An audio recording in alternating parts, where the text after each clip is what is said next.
Well, I know what you guys are thinking right now. Isn't he supposed to show us a campground? He's like in the middle of the forest, had this nice little lookout, and that's exactly true. And I came to start right here because it seems like a good place to start. That down there is the North Saskatchewan River, one of the most western points of David Thompson Country, because on the other side, at the far back over there, that is all Banff National Park. And I came to show you guys today the Thompson Creek Provincial Recreational Area, which is basically a little campground. And there's also the Thompson Creek Falls that leads all the way to the far back over there. I don't know if you can see that big stubby mountain. So there's a bunch of waterfalls back in there, so we're gonna go check that out as well. But this is actually a tiny little lookout. I wouldn't have known it was here unless I talked to the attendant that takes care of the campground. She's like, you should stop here to check this out. This trail is actually right beside campsite number 48. There's a recycling bin and a garbage can. And if you sneak in between there, you'll see where a lot of people have gone up and down. And this will lead you directly to where I'm standing right now. So we're staying at the Thompson Creek Campground, and I wanted to show you guys all the amenities you can expect here. So the campground has like 2 distinct loops. So as you come in, you're on the east loop, and there's 33 sites. You can go around there and pick a site, or you can even cross this tiny little bridge. And on the other side, I think there's 23 more campsites.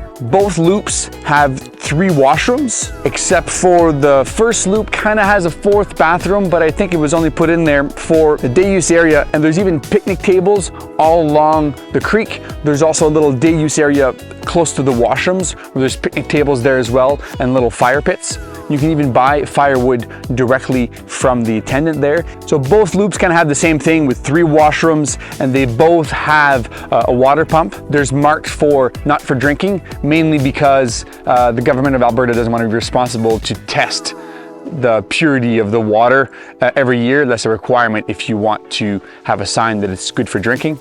In the center, in the day use area, that's where you're going to find a couple neat things. One of them, there's the attendant on the far south side. They have a little cabin there, so they stay there all year round. So if you have any issues when you're here, it's actually quite nice to be able to just go and knock on somebody's door and say, hey, I need this or I need that. What I thought was neat too, at the woodshed, they actually have a list of common items that you might need while you're camping. When you're out here, if you're missing something, you're gonna have to travel 100+ kilometers to find it. So when you get to the campground, you wanna drive around first to see if there's available spots. And then you go right back in the middle and find that little brown registration kiosk. And that kiosk has these little brown envelopes. You grab one, and you go back to your campsite, you fill in all the information, what site number you're in, you put the money, and you come back, you put that into the registration. There's like a little slot for the money, and then you're good to stay for however many nights you want. So technically there's 56 sites, 33 on one side and 23 on the other. But last year they added 3 walk-in sites. There's just a fire pit and a picnic table, and it's like a little open area. There's bear bins on the other side, so it's super, super handy. I like camping with my backcountry gear sometimes, especially if I'm on the road, just because it's super easy to use.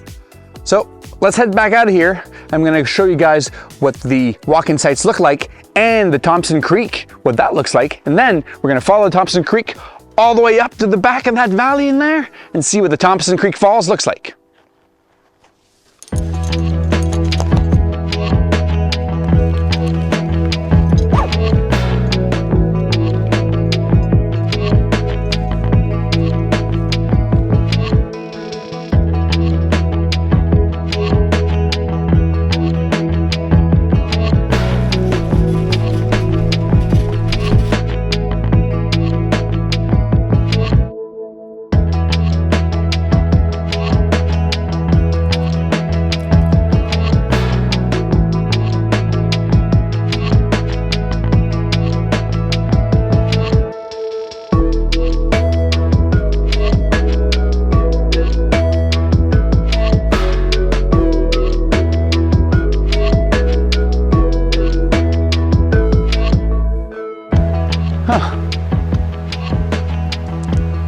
Something else they added here in 2022 is a few walk-in sites right along Thompson Creek. Tonight, I'm sleeping right in one of these ones here. I would have taken this one a little bit too close to the river for me. I would like to be a little bit more inside, to a little bit high from the wind, but you can still hear the creek. It's an awesome little spot here to camp. Get your own little fire pit right along the creek.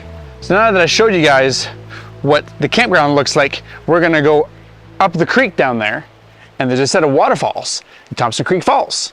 So follow me, and we're gonna go hike up there and see what else we can find here at the Thompson Creek Provincial Recreation Area.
Wow, look at this.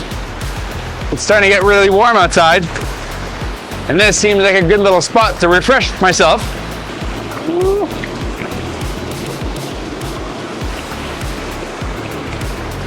At around the 1.2, 1.3 kilometer mark, you find this, the main spot that you have to cross the creek. I was wondering that when I started the trail, because you actually start the trail going up on the east side, and you know that the waterfalls is on the west side. So you're like, well, where is the creek crossing? Well, it's right over there. They put several pieces of wood, and there's so much deadfall here that, I mean, you could come here and start putting more pieces of wood on there. There's already like half a dozen. It's fairly easy to cross. Just take your time. And the water that's in behind me there, that is actually coming from the Mount Klein and Mount Owen. That's the Thompson Creek here. And it starts at the far back over there. So that's where we're going. Right in front of me there's another little creek. I think this is kind of why it made like a small gorge. It's because all the water from Resolute Mountain, which is a different valley, also comes down here, and this is where the creeks meet and they merge right here. When you're at the highway, it looks like there's quite a bit of water from a creek, but it's actually coming from multiple valleys on 3 different mountains. Well, it looks like I had time to have a little break here, and I'm cooled down, and head back on the trail. Probably another 3.5 kilometers. We'll get to the Thompson Creek Falls.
That is Thompson Creek Falls, right in David Thompson Country.